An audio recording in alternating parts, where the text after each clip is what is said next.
Hey guys, welcome back, and this is how to find archive emails in Gmail.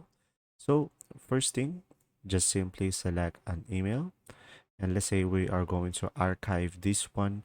You just simply click on this button over here. Now, in order for you to find your archive emails, just simply go ahead and use the search bar over here. Just simply search for the name of the email. So that email will be a keyword of test. And as you can see, it will be searchable over here. And now you can just simply click on this one. And in order for you to move it to the inbox, you can just simply click on move to inbox over here. So it will be visible in the inbox. Now another one is just simply click on more over here on the left side, and you should be able to see here all mail.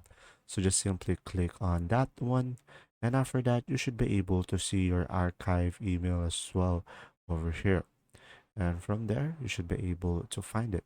If this video was helpful, please like and subscribe, and thanks for watching.